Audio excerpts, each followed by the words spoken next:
Bonjour à tous et bienvenue à la causerie du jour.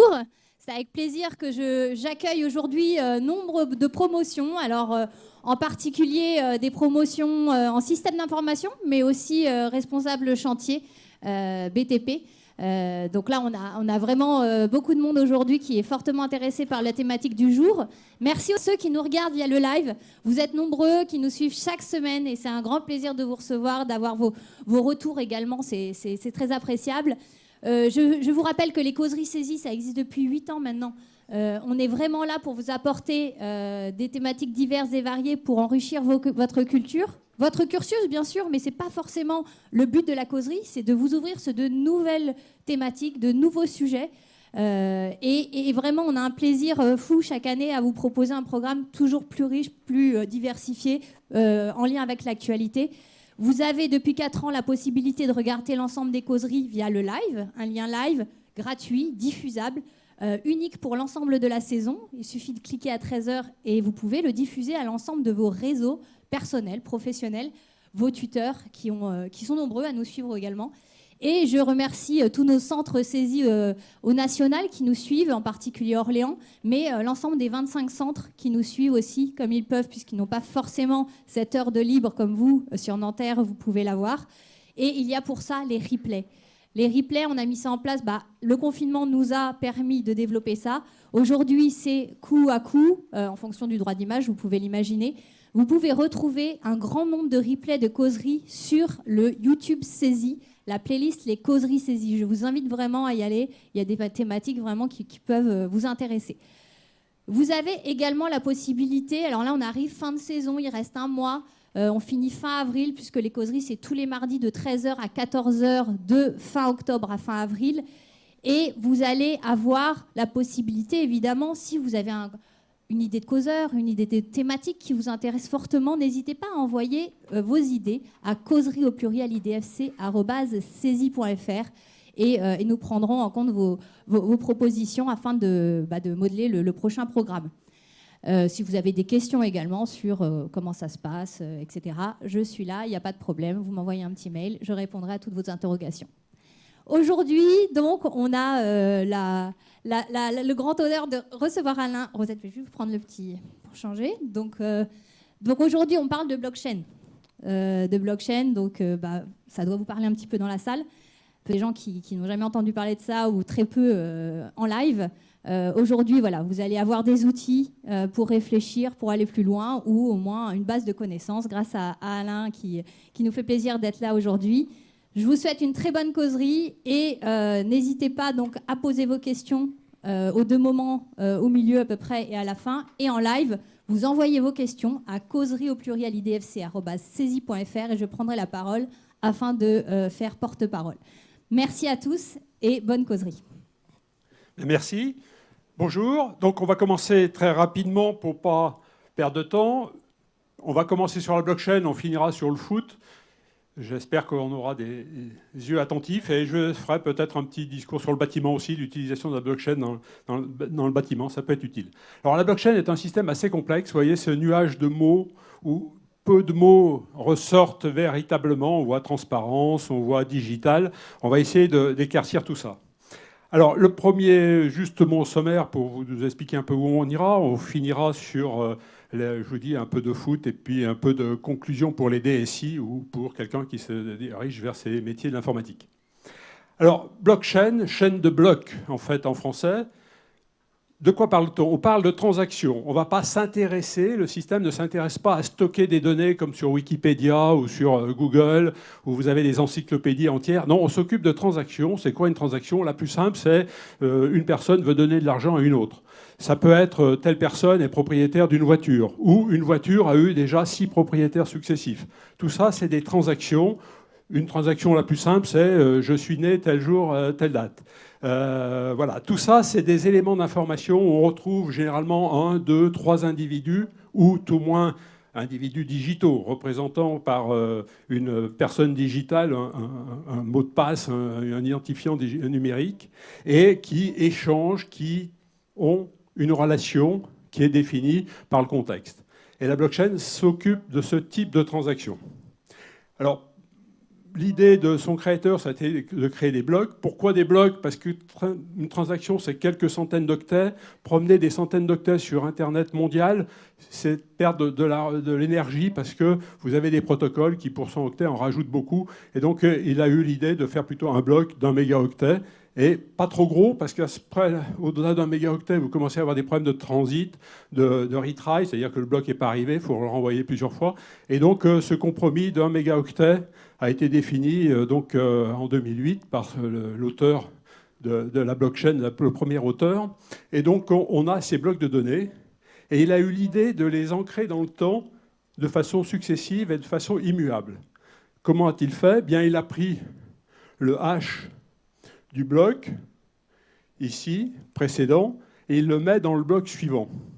Le hash, c'est un résumé cryptographique. C'est-à-dire que vous prenez un bloc d'un mégaoctet et vous en extrayez 256 bits qui sont le résumé. C'est-à-dire que dès que vous changez un bit dans le bloc, le hash est complètement transformé. Et une fois que vous avez le hash, il est impossible de reconstituer le bloc puisqu'il faudrait le faire par essais successifs et ça prendrait quelques millénaires. Donc c'est un résumé cryptographique qui est l'authentification de ce bloc, qui est l'empreinte digitale du bloc. Et cette empreinte digitale, il le met dans le suivant, etc., etc. Autrement dit, vous avez une chaîne de blocs et vous ne pouvez pas changer grand-chose. Dès que vous changez quelque chose sur le premier bloc, son hash est changé, donc le deuxième bloc est changé, etc. Jusqu'à la fin, tout est changé, et donc vous apercevez qu'il y a eu une modification dans votre chaîne de blocs. Donc on peut considérer avec ce système-là que la chaîne de blocs est immuable au sens où dès qu'il y a une modification, vous allez vous en apercevoir. Alors, il ne s'en est pas arrêté là. Il a rajouté quelque chose que j'ai appelé ajustement. En termes techniques, ça s'appelle nonce, mais on va parler d'ajustement, c'est un terme plus facile à comprendre. Il s'est amusé à ajuster le contenu du bloc en rajoutant quelques chiffres, une dizaine d'informations, une dizaine d'octets, pour que le hash ait une propriété très particulière. Vous voyez, le hash d'un bloc que j'ai pris il y a 2 jours sur le réseau Bitcoin, quelles caractéristiques il a? Bien, il commence par des zéros. Donc vous avez ici les 256 bits du hash. Donc là, c'est en hexadécimal pour les experts, mais vous avez donc tous les premiers éléments d'information qui en sont à 0. Et bon, pour avoir ce type de contrainte sur le hash, il faut calculer un petite nonce, une variable d'ajustement que vous ajoutez à votre bloc pour que le hash tombe de cette façon-là. On verra l'intérêt de cette subtilité, mais elle est fondamentale. Et donc là, pareil, dans ce bloc-là, vous réajustez avec un nouvel ajustement, de manière à ce que le hash est là aussi une vingtaine, il y a, je crois, 20 ou 21 zéros qui commencent la chaîne du hash. Alors, pourquoi avoir inventé donc cette chaîne de blocs? Pour rendre les choses les plus immuables possibles et être capable d'avoir un système distribué. Enfin, je vous dis, la chaîne de blocs est immuable, oui, mais si elle est sur votre ordinateur, vous faites ce que vous voulez, vous changez, vous modifiez, et vous avez une nouvelle chaîne qui est tout aussi valable que la précédente. Par contre, si vous la diffusez sur 10, 20 000 ordinateurs, sur le monde entier, vous pouvez faire un petit ajustement de votre côté, vous pouvez faire de vos modifs, elles n'auront aucune valeur parce qu'il y aura des dizaines de milliers d'ordinateurs qui auront la chaîne dite la vraie, originale. Donc là, l'astuce, ça a été de diffuser l'information la plus large possible sur un ensemble d'ordinateurs le plus large possible, avec des systèmes d'exploitation différents, dans des pays différents, le plus loin possible. Pourquoi? Parce que c'est la façon de résister. L'autre façon antérieure, c'était plutôt de créer une citadelle. C'est-à-dire que si vous avez travaillé dans un système d'information quelconque, vous savez que vous avez mis des protections en entrée, des mots de passe, des firewalls, des contrôles d'accès. Et là, à l'intérieur, vous dites, c'est bon, on est chez nous. Au mieux, vous faites une copie, 2 copies de temps en temps, et avec ça, vous pensez que tout marche. C'est effectivement comme ça que marchent la plupart des systèmes d'information aujourd'hui, que ce soit les banques ou d'autres. Vous avez un site central, 1 ou 2 copies, histoire de prendre en cas de panne, mais ça ne va pas au-delà. Là, le système est complètement différent. On part sur la diffusion générale de l'information sur 10, 20 000 ordinateurs qui se branchent, qui se débranchent, qui tombent en panne, qui s'arrêtent de fonctionner. Et le système est résistant à l'ensemble de ces aléas. Mais ça, c'est très simple. Après, c'est comment vous garantissez quand même l'unicité de l'information de la chaîne pour que la transaction, j'ai donné 10 $ de la personne grand A vers grand B, doit être présent de toute façon partout. C'est pas 10, c'est pas 12 $, c'est pas 8, c'est bien 10, et les deux identifiants sont bien les mêmes.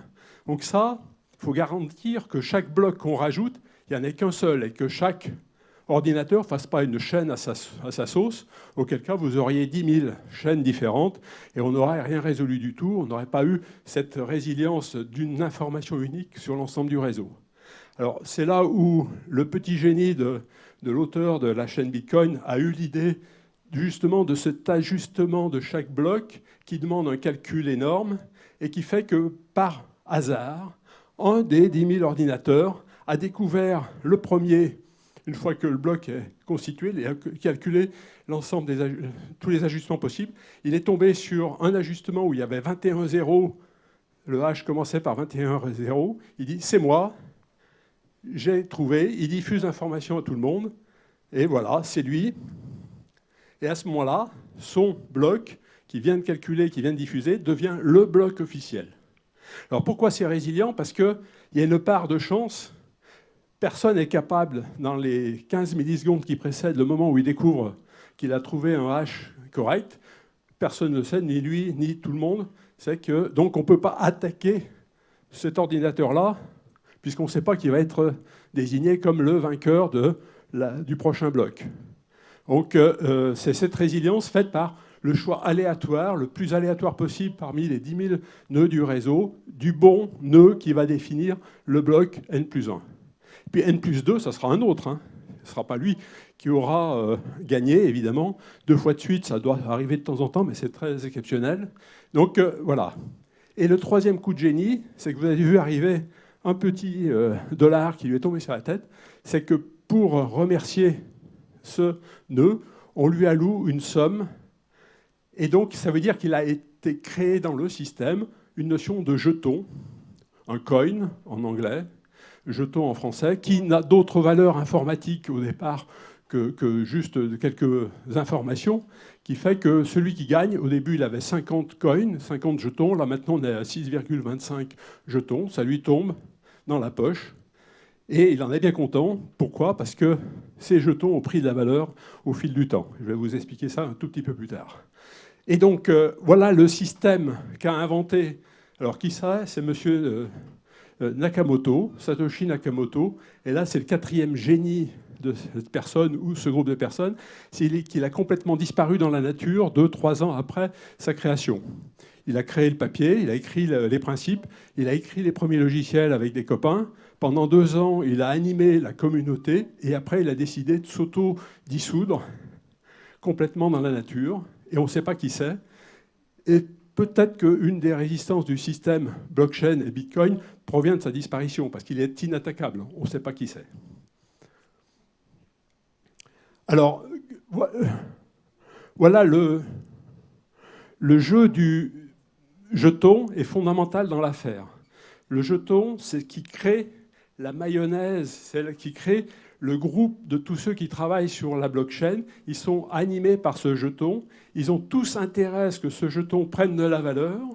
S'il y en a un qui le sabote, il est vite éliminé du groupe parce qu'il fait perdre de la valeur à l'ensemble du groupe. Il faut bien faire comprendre qu'il n'y a pas que de l'informatique derrière la blockchain. Vous verrez, moi j'appelle ça la théorie des jeux, d'autres ont mis une théorie monétaire derrière.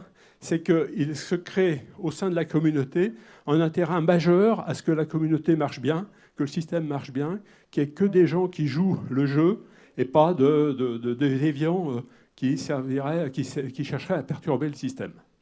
Donc ça, c'est effectivement important. Et après, à partir de 2010-2011, c'est créé cette notion de monnaie numérique qui a pris une ampleur. La distribution des jetons n'est pas totalement identique à ce qu'a fait Bitcoin au démarrage. Je vous dis, c'est tout à chaque bloc que se crée ce jeton. C'est 6,25 aujourd'hui jetons par bloc. C'est d'autres systèmes. On a eu des systèmes d'ICO où tous les jetons étaient mis sur le marché au démarrage en disant j'ai une idée, je vais faire une blockchain qui a telle caractéristique. Vous écrivez 12 pages là-dessus. Tout le monde se dit ça va être génial, parce que évidemment, c'est mieux que tout ce qui existe. Sur le papier, c'est facile à démontrer. Et puis, donc à ce moment-là, tout le monde achète vos jetons. Et puis, 2-3 ans après, les développements se font. Et peut-être que le système prend de la valeur, existe. D'un seul coup, ces jetons prennent de la valeur parce qu'il y a de l'intérêt à tout le monde à acheter ces jetons pour avoir le service qui est caché derrière la blockchain. Et là, vous avez gagné le pactole. Et puis il y a des cas où le papier était très beau, puis il ne s'est rien passé, il n'y a pas eu de développement. Ils sont tous partis sur des îles paradisiaques, paraît-il que c'était mieux pour faire les développements, et puis on ne les a plus revus, et là vous avez perdu votre mise initiale. Donc des ICO, c'est ce jeu autour des jetons qui crée ce mythe autour de la blockchain, et on verra que ça développe aujourd'hui ce qu'on appelle des NFT, vous verrez des non-fungible tokens, des jetons non fongibles, on en parlera tout à l'heure. Donc c'est ces écosystèmes qui sont intéressants à étudier, puisqu'il y a de l'informatique qui crée l'unicité de la transaction, qui crée le fait qu'une transaction n'est pas modifiable. Et de fait, depuis 2008, lancement du Bitcoin, il n'y a pas eu de modification intrinsèque de la chaîne. Elle est restée résistante, ce qui est quand même pour un système informatique quelque chose d'assez appréciable. Et donc cette unicité de l'information sur un réseau très largement partagé est animé par ces jetons qui donnent lieu à pas mal de discussions. Alors, juste un point sur les revenus. Pourquoi tout le monde court derrière Bitcoin et essaye d'être mineur? Pourquoi tout le système prend de l'intérêt? C'est que ce jeton, au début, il ne valait rien. Il a été lancé en 2008, jusqu'en 2010, il ne valait rien. En 2010, il y a quelqu'un qui a acheté 2 pizzas pour 10 000 jetons. Donc, vous voyez, pas très cher. Il était donc moins d'1 centime de dollar à l'époque. Et de seul coup, il a pris beaucoup de valeur. Aujourd'hui, il est autour de 40 000 $ le jeton, ce qui veut dire que la pizza vaut 40 millions de dollars, les 2 pizzas, si elles étaient restées en l'état. Donc, une appréciation. Et ce qui fait que les jetons des 6,25 qui tombent toutes les 10 minutes environ donnent quand même un marché mondial du minage de 14 milliards de dollars. Alors qu'est-ce qui se passe quand vous avez un marché de 14 milliards de dollars disponible, uniquement en mettant des ordinateurs, en chargeant de l'open source et en mettant un peu de courant électrique derrière l'ordinateur?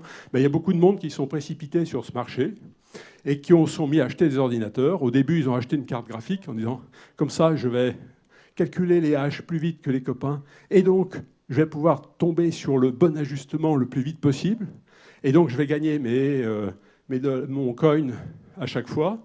Et puis, il y en a qui ont acheté 2 cartes graphiques, et puis centaines de cartes graphiques, et puis des usines entières de serveurs qui sont remplies jusqu'au plafond de serveurs qui calculent des haches à toute vitesse pour tomber sur l'ajustement qui va bien pour lever la main et dire « ça y est, c'est moi qui ai le prochain bloc ». Et chaque 10 minutes, vous avez 6,25 $ qui tombent, 6,25 bitcoins.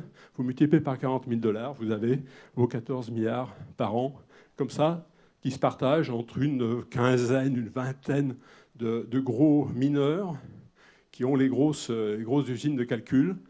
Et parfois, il y a eu le cas il y a 3 jours, je crois 4 jours, un mineur avec un ordinateur, un PC portable a réussi à avoir le jackpot. Mais ça, n'essayez pas, ça ne marche pas souvent. Donc, un marché qui est devenu important du minage du Bitcoin et qui est la résistance. Parce que quand vous avez une ferme pour calculer le prochain bloc, si vous voulez être sûr et être capable d'influencer la chaîne de blocs à votre faveur en supprimant les transactions de vos dépenses, en rajoutant des transactions qui vous apporteraient de l'argent qui serait fictive, il faut dépenser une énergie et avoir un ensemble d'ordinateurs qui est énorme et que personne ne peut posséder à lui tout seul, tout moins sans que ça se voit. Alors, je vais résumer maintenant un petit peu l'ensemble. Donc, le système blockchain, c'est d'abord du génie logiciel, c'est de l'informatique, ça n'avait pas de doute. Vous avez de l'informatique même distribuée, très distribuée, 10, 20 000 nœuds, Ethereum, on est plutôt à 30 000. Donc une énorme distribution sur des réseaux qui sont derrière des liaisons internationales qui ont leur temps de latence, quelques secondes. Donc c'est déjà quelque chose d'un peu compliqué. Vous avez la théorie des jeux qui vient effectivement assurer la cohérence du système autour du jeton. Et vous avez un bloc de cryptographie Parce que ça, je ne vous ai pas dit, c'est que pour diffuser des informations dans le monde entier, si vous diffusez toutes vos dépenses dans le monde entier, votre carte bleue, c'est moyennement intéressant. Et donc, avant de diffuser, vous cryptez l'information qui est diffusée dans la chaîne de blocs. Et là, on a de plus en plus d'outils de cryptographie qui ont été inventés, pas pour la blockchain. Les 20 dernières ou 30 dernières années d'innovation en matière de cryptographie sont mises à contribution maintenant, ressorties des placards, pour venir alimenter les systèmes blockchain. Donc, les caractéristiques, c'est l'immutabilité de la chaîne, elle ne peut pas être modifiée. Une transparence que j'ai mis ajustable. Transparence parce que vous avez 10 000 copies, donc tout le monde voit tout. Ajustable parce que la cryptographie permet de dire ce que vous voulez dire ou pas dire. Et donc la cryptographie permet de rendre cette transparence ajustable. Auditable parce qu'il suffit qu'un des nœuds du réseau soit une équipe d'audit, que ce soit bancaire, financière ou autre, peu importe. Et un autre point qui a été inventé en même temps, enfin mis en œuvre en même temps, c'est la base d'identification des acteurs sur clé privée et clé publique.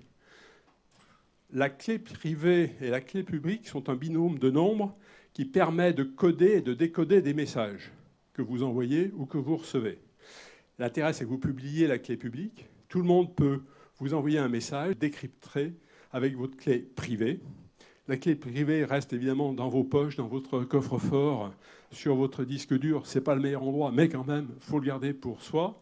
Et ce binôme clé publique, clé privée vous identifie de façon unique. Les choix sur Bitcoin font qu'on a des chaînes de 256 caractères.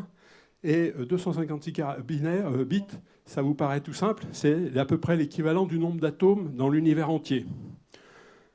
Donc vous pouvez choisir, chacun peut choisir des clés privées et des clés publiques comme il veut, mais il y a très peu de chances que vous tombez sur le même identifiant. Puisque, je vous dis, il y a autant d'identifiants qu'il y a d'atomes dans l'univers mondial, dans tout l'univers, donc vous aurez peu de chances.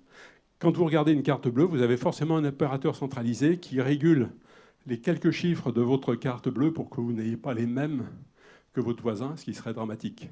Donc là, on a résolu le système de décentralisation des identités par la génération d'identités totalement décentralisées avec des clés privées et des clés publiques qui sont très très longues.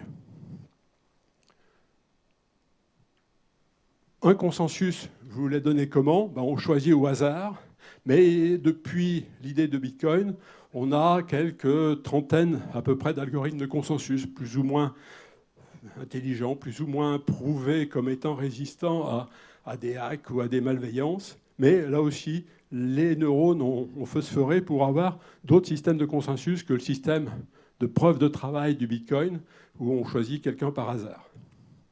On peut vérifier, et il faut vérifier, dans Bitcoin, quand vous diffusez la chaîne, en disant « ça y est, c'est le prochain bloc, je suis le gagnant », tous les autres nœuds du réseau vérifient que vous avez bien trouvé le bon variable d'ajustement, que toutes les transactions existent bien, qu'elles elles sont conformes à la grammaire du système.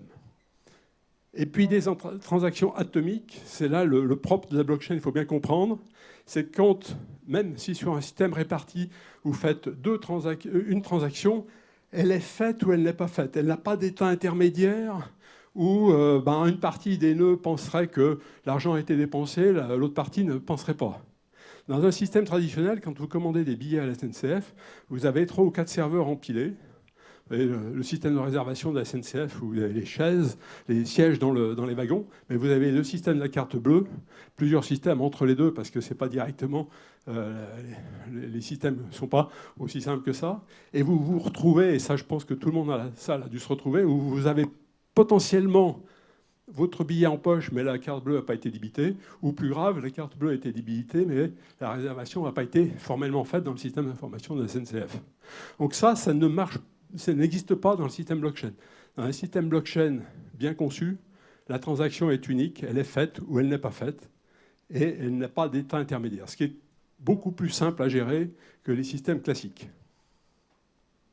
Donc, de quoi s'est constitué un registre de blocs, des algorithmes, un jeton.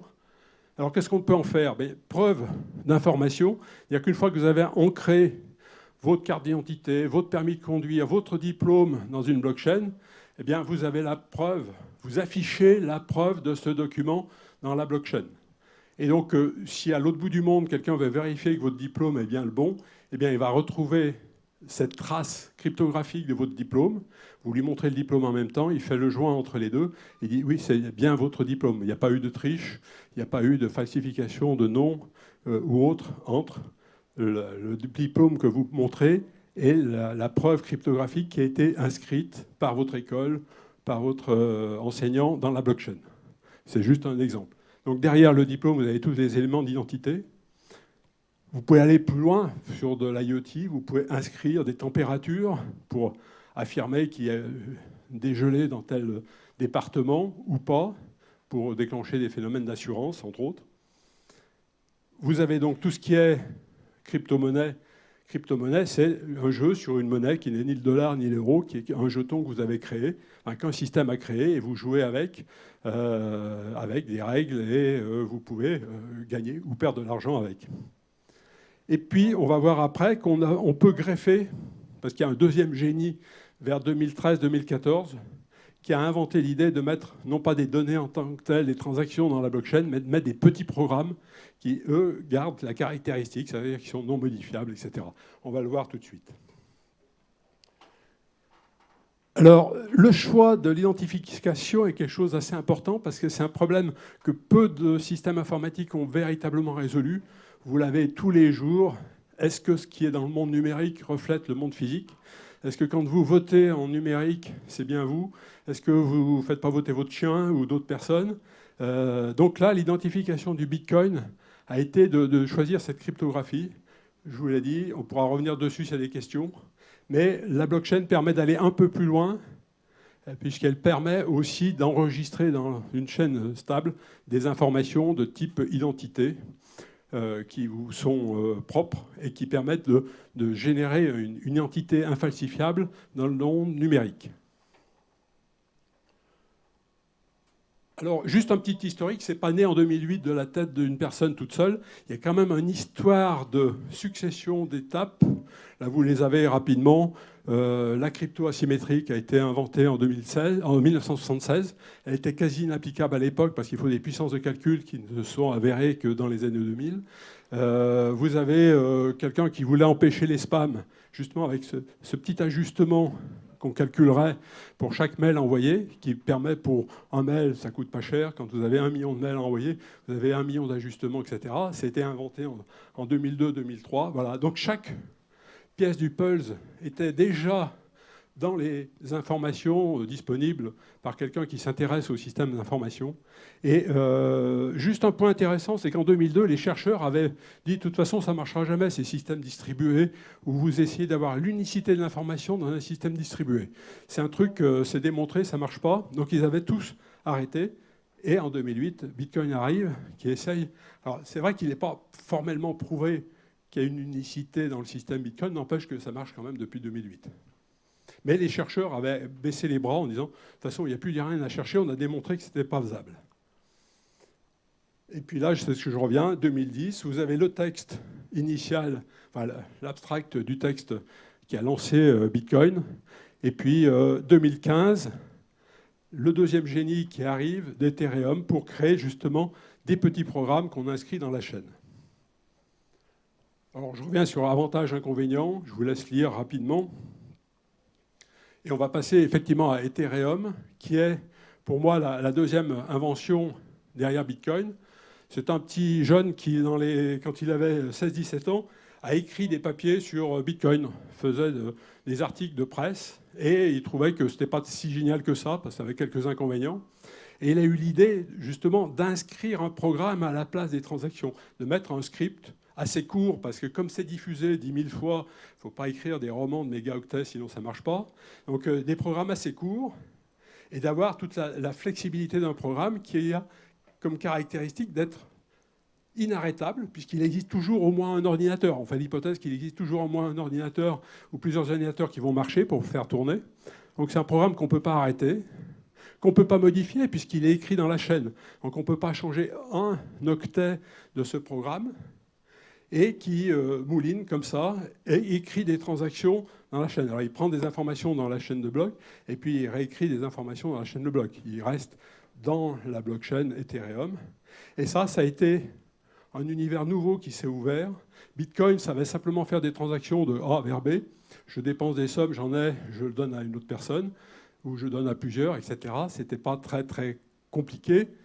Là, ils ont pu faire ce qu'ils veulent. Il y a des boucles, on a un langage complet, on dit Turing complet pour les experts, qui est donc implanté sur cette chaîne de blocs et qui est inarrêtable. Alors, juste un petit détail, c'est qu'en 2016, il y a eu un programme qui servait d'investissement. Il y a eu un bug.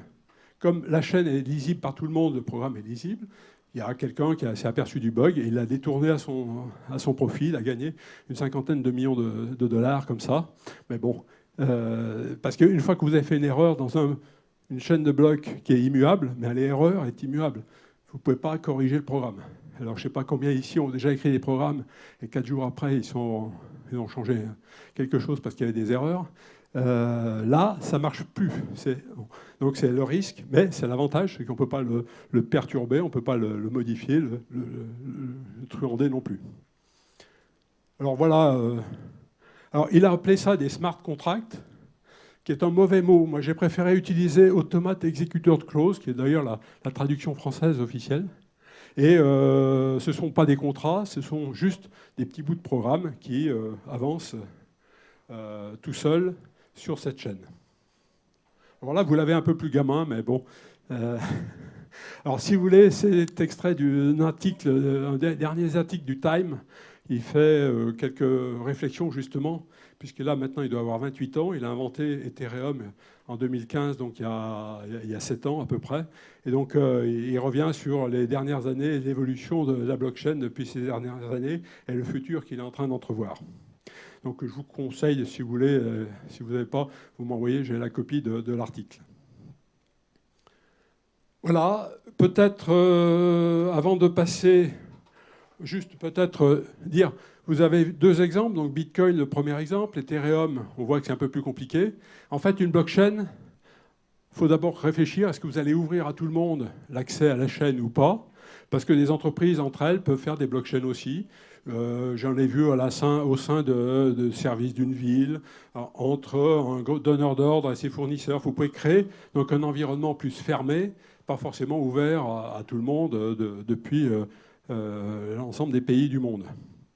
Pareil, la validation des blocs là, dans ce système Ethereum et Bitcoin, c'est n'importe qui peut brancher son ordinateur, télécharge le logiciel, il devient un nœud, il valide ou il ne valide pas, il profite des rewards, des jetons qui sont offerts à ceux qui trouvent le bloc, mais vous pouvez limiter de façon à avoir quelque chose de plus réduit. Le type de consensus, aujourd'hui, on en connaît au moins une trentaine de différents, donc à choisir. Certains marchent jusqu'à 10 000, 20 000 nœuds, d'autres sont plus réduits, fonctionnent jusqu'à une cinquantaine de nœuds, guère plus. Donc à vous de trouver les bons. Et puis le jeton, qui est un point clé, qu'est-ce que vous en faites de votre jeton? Est-ce que vous les diffusez tous au départ, vous les mettez aux enchères et puis vous récoltez l'argent? Est-ce que vous, comme Bitcoin, vous en rajoutez toutes les 10 minutes un petit bout? Est-ce que voilà, vous avez différentes façons de gérer vos jetons? Et tout ça interagit effectivement dans l'ensemble de l'écosystème que vous créez. Et puis, est-ce que c'est une plateforme type Ethereum qui peut porter n'importe quel usage? Vous avez aujourd'hui une vingtaine de plateformes mondiales qui sont qualifiables de multi-usages et suffisamment solides pour pouvoir avoir le nom de plateforme mondiale, mais guère plus. Ou est-ce que vous voulez faire quelque chose de plus réduit pour une verticale qui est, par exemple, de suivre. Il y a une start-up qui vient de se lancer pour suivre tous les objets de ces discounts qui ont une certaine valeur sur une blockchain. Bon, vous occupez des colis qui ont de la valeur de ces discounts. Vous pouvez vous occuper d'une verticalité sur le bâtiment pour essayer de gérer et d'authentifier les échanges entre le maître d'œuvre et les sous-traitants, de manière à ce qu'il n'y ait pas de chicaya sur telle version du plan que je vous ai transmis, que je ne vous ai pas transmis, que j'ai oublié de vous transmettre, ou vous avez mis en œuvre la V2 alors que c'était la V3 qui était la bonne, etc. Des verticales comme ça peuvent exister aussi. Voilà, vous en avez pas mal. Donc on peut peut-être ouvrir la porte à quelques questions, Est-ce que vous avez si on déjà a, des avant questions? d'aller sur Vous des levez la développements main, plus n'hésitez pas. récents. Non. Bon, si, peut-être devant là, non? Non. Bon, on va avancer. Bon, on va avancer. Je vais regarder au niveau du live. Donc, je pars sur un peu d'historique. Donc, Bitcoin 2008, Ethereum 2014-2015, le petit jeune qui a lancé ces systèmes de smart contract. Et c'est un peu lui qui a créé, effectivement, après, un univers de développement. Le premier développement qu'on peut situer autour des années 2018, c'est les stablecoins. Pourquoi? Parce que Bitcoin s'est aperçu qu'il y avait beaucoup de fluctuations dans la valeur. C'est-à-dire qu'en 15-20 minutes, vous pouvez perdre 25% de la somme. C'est quand même un peu plus pénible que le livret un peu plus stable. Et on peut faire du commerce avec quelque chose où vous partez faire vos courses et vous apercevez que vous avez 25% dans le portefeuille en moins le temps d'arriver au marché, un petit peu pénible. Parfois, ça peut être 25% de plus. C'est aussi agréable. Mais c'est quand même assez pénible, ça empêche. Donc il y en a qui ont inventé les stablecoins. C'est-à-dire qu'ils ont créé un coin qui est en fait gagé par une valeur, le dollar. 99% des stablecoins sont adossés au dollar. C'est-à-dire qu'ils valent $1,001 ou 0,9999. Et donc là, vous avez une valeur numérique qui est très stable dans le temps et qui a pris de l'essor. Vous avez l'ensemble des... On a une dizaine d'offreurs de ce type de stablecoin. Il y en a un ou deux en euros, mais qui sont assez petits. Donc ça a résolu le problème de la fluctuation. Par contre, vous pouvez faire des transactions, et leur intérêt, c'est de faire des transactions très rapides, puisque c'est programmable par un ordinateur. Les transactions sont sur une blockchain très peu coûteux, donc vous pouvez y aller faire toutes les 10 secondes. Je viens, je place, je vais sur un coin qui est en train de monter.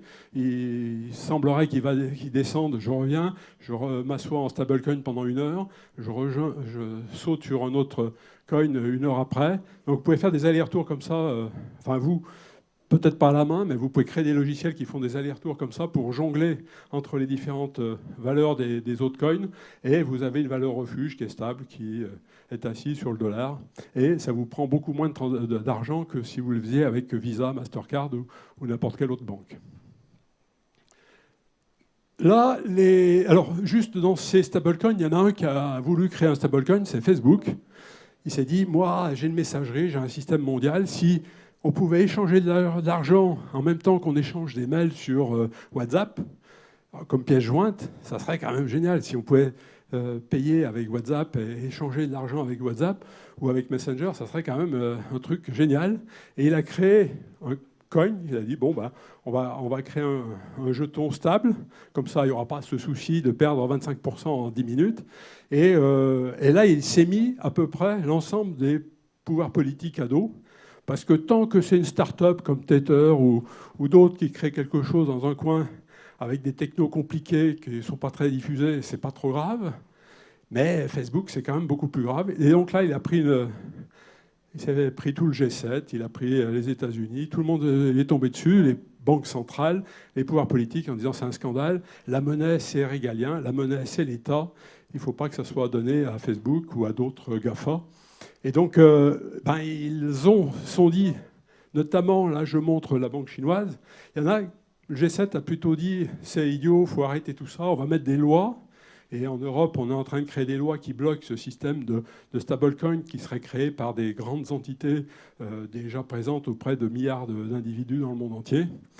La Chine a dit, ouais, mais c'est bien les lois, mais je préfère faire mon stablecoin moi-même. Et donc la banque chinoise, la banque centrale chinoise, est en train de créer un digital yuan qui est en train de se diffuser, somme toute pas trop mal, et qui permet de faire des transactions d'abord en Chine, pour les Chinois eux-mêmes. Donc ils ont testé ça. Quand les Chinois testent, c'est vite des centaines de millions de yuan et de dollars qui ont été circulés, testés. Ça fait depuis à peu près 2 ans que c'est en cours. Ça marche. Et ils sont en train de diffuser en dehors de la Chine pour essayer de faire des transactions entre pays, des routes de la soie, Afrique et autres, pour essayer peut-être de contourner le dollar en tant que monnaie d'échange au titre international. Ça, ils ne l'ont pas écrit.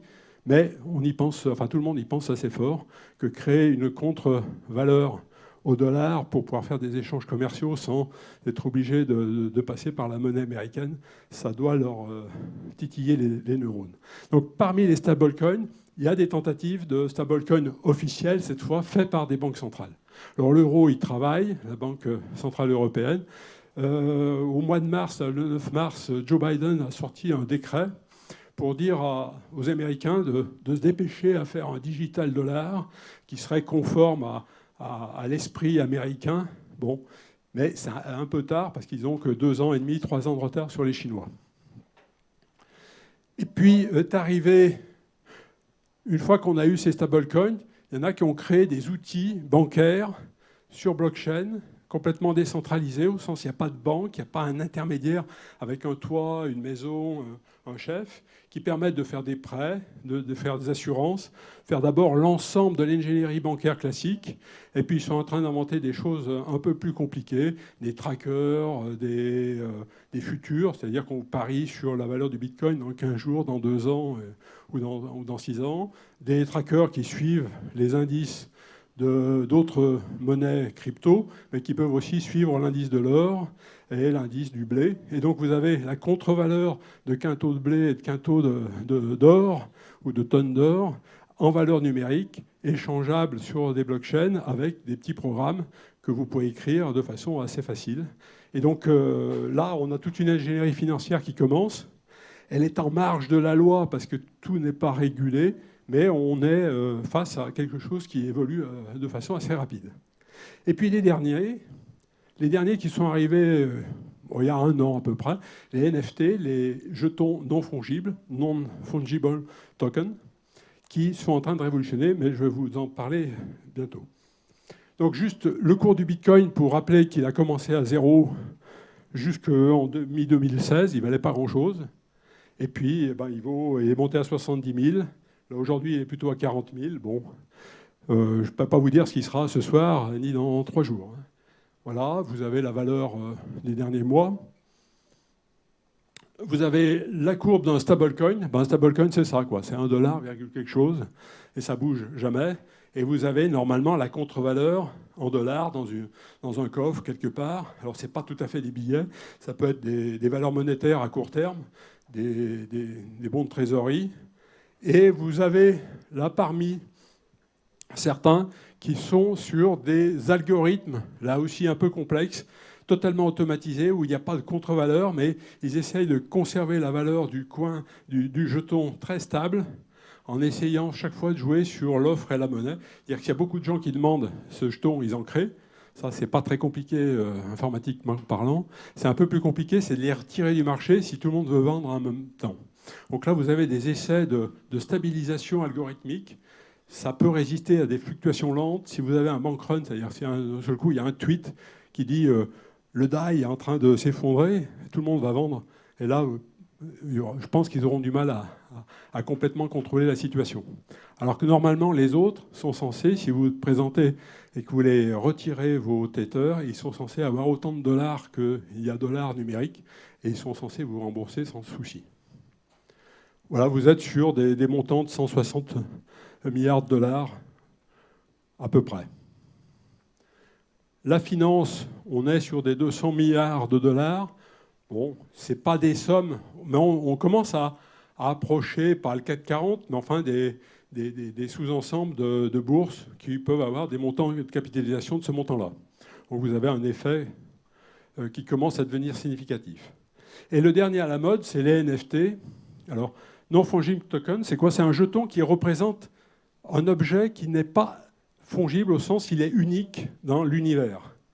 Alors ça peut être la Joconde, elle est unique, le tableau il est à Paris. Ça peut être une œuvre numérique qu'on considère unique. Alors comment on considère unique? On prend l'œuvre numérique et on prend son hash et on le met dans la blockchain. Et on dit ça, c'est l'original, il n'y en a qu'un seul. Il est sur le bloc numéro 738 212 de Bitcoin, ou 114 millions et je ne sais plus combien d'Ethereum. Vous avez le bloc. Dans le bloc, vous avez la transaction qui dit, voilà, ce jeton représente, cette transaction représente cette image numérique, et vous avez le hash de l'image qui peut être inscrit en même temps, et vous avez peut-être le propriétaire à ce moment-là. Et ce propriétaire, il peut la vendre, et comme dans tout marché libre non régulé, la valeur ne dépend que de celui qui vend et de celui qui achète. Et là, vous avez actuellement, depuis 6 mois, des trucs assez faramineux, de montants faramineux qui sont échangés, qui laissent penser que soit il y a des fous, soit il y a des gens qui y croient, soit il peut y avoir aussi un peu de blanchiment d'argent derrière. En tout cas, vous avez des œuvres qui montent. Celle-ci, alors c'est 5000 dessins, c'est-à-dire que c'est un artiste qui faisait des pages web et il s'était amusé depuis 13 ans, il fait un petit dessin tous les jours. Et là, il les a compilés. Et a dit, ça, c'est un jeton. Et le jeton a été vendu par Christie's à un montant de 69 millions. Alors, vous avez 5000 petits dessins en même temps. Bon, bah, il y a quand même un Indien qui a acheté ce tableau numérique, puisque c'est jamais qu'un fichier, un gros fichier numérique, puisque vous avez 5000 dessins qui doivent avoir 1 million ou 2 millions de pixels chacun. Donc voilà, on est sur des montants très élevés. De façon un peu plus humoristique, vous avez aussi des singes qui sont actuellement en train de faire la vedette à tout le monde. Donc, un créateur a dessiné des tas de têtes de singes, vous en avez quelques-unes, et vous avez des montants qui sont, alors en fonction des attributs, le chapeau, la pipe, etc., il y a des plus rares que d'autres. Mais les plus rares, on est déjà à 738 000 $ l'exemplaire, ce qui est quand même pas mal pour un singe. Et il y a des acheteurs, il y a des vendeurs. Donc, et là, vous êtes membre du club, donc vous avez le droit à une animation. Ceux qui ont acheté ça ont le droit à une animation. Parfois, ils reçoivent des petites fioles numériques qui transforment un singe en un autre singe. Bon, ils trouvent ça amusant, mais enfin, voilà.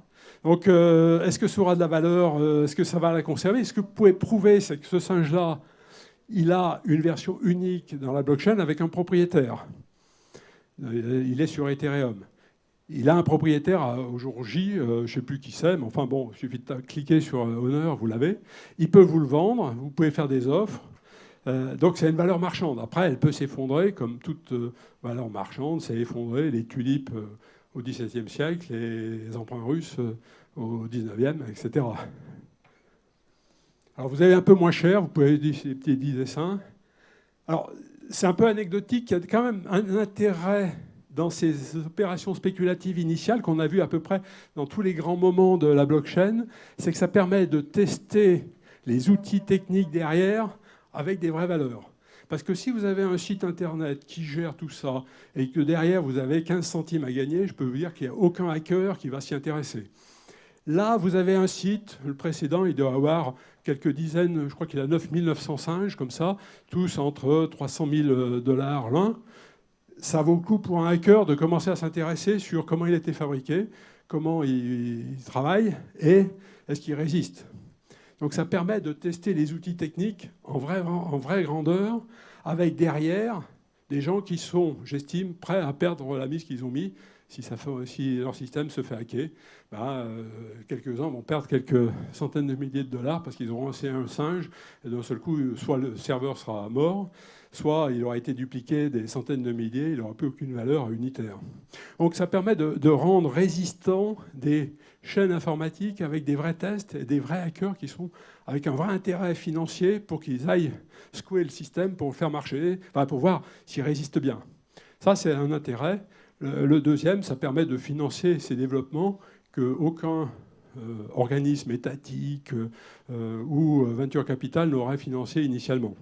Donc ça permet de lancer des groupes d'informaticiens et de développeurs sur des façons de travailler autrement qui n'auraient pas forcément reçu de financement traditionnel. Et puis, pour finir par le foot, vous avez une pépite française qui s'appelle Sorare, qui en 2018 a été créée. Elle vient de lever 600 millions d'euros. Et en fait, elle a une capitalisation aujourd'hui de 4,3 milliards de $, ce qui fait 4,3 milliards d'euros, ce qui fait que c'est on dit une licorne, puisqu'elle a dépassé le milliard d'euros de capitalisation. Elle a commencé par quoi? Vendre des cartes de joueurs de foot, un peu les cartes Panini de l'ancien temps, ou des Pokémon, pour ceux qui connaissent, dans les plus anciens d'ici, peut-être. Donc les cartes de joueurs de foot, vous retrouvez Griezmann ici. Bon, les autres sont là, enfin, vous les connaissez peut-être. Et Messi, oui, connu. Alors, elle publie 1111 cartes de chaque joueur. Alors elle met aux enchères initiales les 1111 cartes. Donc vous avez les cartes premium qui sont à un seul exemplaire, vous avez celles qui sont à 10 exemplaires, celles à 100 et celles à 1000. Évidemment, quand vous avez 1000 exemplaires, ça coûte moins cher aux enchères que quand c'est la carte unique de la premium de Griezmann. Celle-ci, elle est marquée unique. Et donc là, vous avez une mise aux enchères. Quelques dizaines, milliers d'euros sont récupérés à chaque fois. Et donc Sorare a un business. Et derrière, c'est pas que de la collection, c'est un peu comme les singes. Il faut créer des animations de groupe. Sinon, la collection en soi, c'est pas forcément très intéressant. Donc ça ferait retomber le soufflet. Là, ils animent un peu. C'est-à-dire que dès que vous avez 5 cartes, vous pouvez faire une équipe. Alors il faut un goal, il faut 2 arrières, 3 attaquants, je crois. Enfin, ou 2 attaquants, 2 arrières et un goal. Et là, vous avez les week-ends des matchs de foot, des vrais matchs de foot, cette fois ceux qui se déroulent sur le terrain. Et si vos 5 joueurs ont marqué des buts, ont fait des arrêts ou ont pris des cartons rouges, alors carton rouge c'est plutôt négatif, les buts c'est plutôt positif. Pour les goals, c'est les arrêts. Et d'un seul coup, votre équipe gagne. Et donc, ils gagnent des rewards dans le système. Certains rewards peuvent aller jusqu'à des tickets pour aller voir un match de foot au Stade de France. Vous avez des cartes gratuites, vous avez une animation de club entre les propriétaires.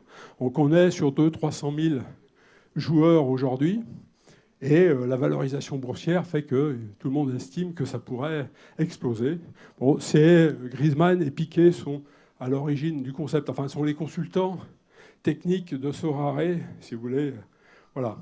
Donc une évolution rapide. Quelques mots sur les Français. À connaître Ledger et Sorare, donc c'est les 2 licornes qui ont dépassé le $1 milliard. Ledger vend des clés USB dans lesquelles vous mettez vos codes secrets. Enfin, je vous ai dit, un code secret, une clé privée, si vous l'avez perdu, le propriétaire de la clé qu'il a retrouvée a autant de pouvoir que vous sur votre compte. Alors quand c'est une banque, vous téléphonez très vite et vous arrêtez tout, et au bout de la carte bleue, c'est pareil. Là vous n'arrêtez rien, quoi. Donc la propriété, le stockage, et si vous les perdez vous n'en souvenez plus, ben vous n'avez plus accès à vos comptes. Il n'y a pas de backup possible. Donc vous avez intérêt à les stocker. C'est ce que fait Ledger avec une clé USB un peu sécurisée. Voilà la répartition. Donc ça permet de voir que dans le luxe, vous avez quelques opérations intéressantes de suivi des objets de luxe pour éviter la contrefaçon, de manière à ce que celui qui achète en deuxième main soit sûr que c'est bien un original, etc. Que les réparations des montres de luxe soient faites correctement. Donc vous avez des entreprises qui se développent assez bien. Voilà, alors, juste quelques mots pour un DSI, pour conclure un peu de façon plus informatique. Voilà ma définition de blockchain. Donc, optimisation de chaîne de valeur entre plusieurs entités. Il faut qu'il y ait des entités, ce n'est pas forcément des entreprises. J'ai vu une grande ville de Corée qui... ça s'engueulait entre les services de la ville sur je t'ai envoyé le mail, mais non, je ne l'ai pas reçu. Enfin, un truc, je ne sais pas si vous connaissez, mais c'est classique. Et donc là, ils ont archivé, ils mettent une blockchain pour archiver tout ça. Donc c'est plusieurs entités qui se bagarrent un peu, où tout n'est pas clair, et dans aucune peut prendre le lead. Si vous avez un grand chef, une entité maître qui est capable d'avoir l'autorité sur l'ensemble du marché, eh ben, elle fait son système de formation, elle l'impose à tout le monde et ça marche de façon centralisée. Mais c'est des systèmes qui marchent bien si vous avez des entités dont aucune n'est capable de vraiment prendre le leadership sur le système. La logistique, honnêtement, La Poste, Colissimo en France, il n'y a pas beaucoup de soucis parce que les sous-traitants sont des sous-traitants. Vous avez un leadership clair qui est à La Poste. Donc le système centralisé marche bien.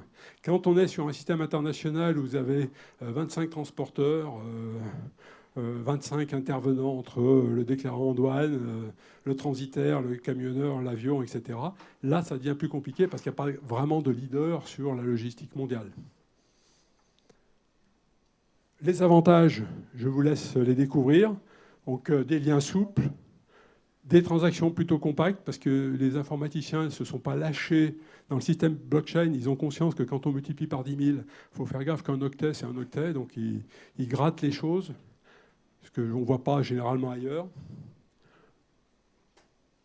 Des débits encore faibles. Malheureusement, le système, par exemple le Bitcoin, on est sur 7 transactions par seconde. Alors se créent des systèmes aujourd'hui qu'on appelle deuxième niveau, layer 2, qui se posent dessus, qui permettent d'aller jusqu'à 1 million de transactions par seconde, ce qui est là, cette fois, largement au-dessus de Visa, de Mastercard, alors que 7 par transaction, c'est complètement ridicule par rapport à Visa qui doit être à 25 000. Donc on est sur des débits encore limités, mais sont en train d'être prototypés des systèmes qui passent outre les limites initiales. Un temps de latence, parce que sur Bitcoin, il faut attendre 10 minutes. Bon, quand vous êtes un distributeur de billets, vous n'allez pas attendre 10 minutes pour avoir vos billets, il faut aller plus vite que ça. Là aussi, des systèmes sont en train de en plus. La correction des codes, je vous en ai parlé en 2 mots. Quand c'est immuable, c'est immuable, y compris les bugs. Donc ça apprend à écrire propre du premier coup. Et puis, les systèmes sont fragiles parce que vous avez dû entendre parler qu'il y a des hacks, des vols et des trucs comme ça. Rarement, c'est jamais sur la blockchain elle-même, c'est surtout les périphériques autour où vous vous retrouvez sur une application que vous téléchargez sur Google. Mais est-ce que c'est la bonne? Est-ce que cette application n'a pas été piratée et tout ce que vous tapez dessus est envoyé, y compris vos codes secrets, sont envoyés à quelqu'un qui les garde et qui va s'en servir juste après pour lui? Donc attention, c'est toujours la sécurité, n'est jamais à évaluer sur un maillon, mais sur l'ensemble des maillons, et les entrées-sorties sont toujours assez fragiles. Voilà, conclusion donc en quelques mots sur... Là, le petit dessin que vous voyez derrière, il vaut quelques millions, il s'est vendu il y a quelques millions de dollars il y a 3-4 jours. Donc vous pouvez le prendre. Mais ce n'est pas l'original, j'en suis pas l'acheteur. Non. J'ai donc simplement piraté et piraté donc, le contenu sur Internet. On a une question sur le live. Concernant le NFT, existe-t-il une propriété intellectuelle de celui-ci et de son usage au quotidien? Profils, réseaux sociaux, etc. Non, il n'y a pas de propriété au sens juridique des choses, parce que c'est tellement nouveau que tous les instituts de propriété intellectuelle n'ont pas encore eu le temps de se pencher dessus. Par contre, ça peut apporter un élément de prouver la propriété. C'est là aussi un intérêt du NFT, c'est que ça peut prouver que vous êtes bien l'auteur. En tout cas, quand vous enregistrez votre œuvre dans Internet, dans la blockchain Ethereum, vous mettez votre identifiant. À ce moment-là, on peut penser que vous en êtes vraiment le propriétaire. Et là, ça peut créer l'information initiale comme quoi vous êtes bien l'auteur du dessin et que vous assumez la propriété de ce dessin et que quiconque derrière contrefaçon, vous pouvez prouver que tel jour, telle heure, c'était bien vous, et que tous ceux qui suivent derrière ce sont que des copies. Donc c'est un élément de preuve qui conforte une propriété intellectuelle. Alors je parle de dessin, ça marche pour la musique, ça marche pour la vidéo aussi. Donc les NFT ne sont pas à jeter avec les singes dans l'eau du bain, mais on peut en sortir quelque chose peut-être qui prouverait l'unicité des images et qui pourrait transformer le JPEG en des jetons NFT derrière toutes les images JPEG qui circulent et qu'on copie allègrement, y compris pour faire ma présentation, mais qui pourrait donc devenir avoir une empreinte de propriété intellectuelle, ce qui serait peut-être intéressant, au moins pour la musique et pour les vidéos. Une question? J'arrive. Le micro arrive. Merci. Dans votre définition de blockchain, vous n'avez pas mis base de données distribuée. C'est quoi la différence entre les deux? Entre blockchain et base de données distribuée? Alors, base de données distribuée est beaucoup plus large. Dans une base de données distribuée, vous pouvez avoir tout un tas d'informations, Wikipédia et d'autres informations de type contenu. La blockchain n'est pas du tout faite pour faire ce type de stockage d'informations de grand volume. Elle est vraiment faite pour stocker de la transaction. Autrement dit, quelque chose d'assez réduit, c'est quelques kilo-octets, quelques dizaines de kilo-octets à tout casser par transaction, de manière à certifier un envoyeur, un récepteur, un contenu, un montant. Voilà. Donc c'est ça la différence entre une base de données distribuée où vous pouvez avoir l'ensemble des encyclopédies du monde entier et la blockchain qui n'est pas du tout faite pour ça. Par contre, elle est faite pour faire des transactions horodatées, précises, avec un sujet précis entre des individus précis par leur identité numérique. Et est-ce que vous pensez que le blockchain a profité de blockchain crypto ou l'inverse? Alors, la blockchain a profité des crypto actifs, c'est-à-dire des monnaies. Ça a été le moteur intéressant. Par contre, vous parlez de cryptographie. ou crypto-actif? Crypto-actif. Ah, crypto-actif. Bah, ça a été le moteur. La blockchain toute seule aurait eu du mal à percer s'il n'y avait pas eu tout cet environnement de jetons et de création de valeurs nouvelles autour du jeton. Donc la blockchain profite et surfe sur ces systèmes de crypto-actifs qui sont une façon de créer, je veux dire, un environnement, une bulle fermée. Alors qu'essayer de mobiliser un livreur de camions pour livrer à l'heure des colis, s'il est rémunéré en euros, la valeur de l'euro ne sera pas nécessairement liée à son travail. Par contre, si vous êtes dans un environnement où il est payé en crypto et que cette crypto-actif prend de la valeur si son réseau marche bien, s'il livre à l'heure, s'il livre des colis en bonne qualité, ça peut le mobiliser parce que sa rétribution sera en crypto. Juste une crypto que j'ai entendu parler il y a quelques mois, au moment où Lionel Messi a signé au PSG. Paraît-il que le PSG aurait une crypto-monnaie interne et son contrat aurait été partiellement payé avec cette crypto. Là aussi, il a intérêt effectivement de bien jouer pour animer, pour que la crypto prenne de la valeur, etc. Honnêtement, j'ai plus entendu parler de quoi que ce soit autour du PSG, mais c'est possible qu'elle existe encore. Hein. Voilà. Donc vous avez cette notion de bulle fermée autour d'un écosystème blockchain qui a la valeur du crypto-actif comme référence et que tout le monde cherche à faire monter. Merci beaucoup. On va devoir conclure. Si vous avez des questions, j'imagine que M. Rosette sera... Vous pouvez le contacter à alain.roset@wanadoo.fr. Je vous demande de remercier chaleureusement l'intervenant du jour. Merci à vous d'avoir été là. Merci à vous qui nous regardez. Je rappelle, il y avait aussi les responsables industriels, performance industrielle qui étaient là. Je les ai oubliés tout à l'heure. Et la semaine prochaine, vous avez, s'il vous plaît, une causerie sur vos signaux de stress. Donc n'hésitez pas, c'est très important pour vous qui passez des examens, des entretiens, etc., de pouvoir contrôler cela et vous trouver des outils pour de bien les maîtriser. Donc à la semaine prochaine, merci. Je vous rappelle, n'importe quelle question sur causerie au pluriel idfc@saisie.fr et les replays sur YouTube Saisie, les playlists causerie Saisie. Merci à tous, au revoir.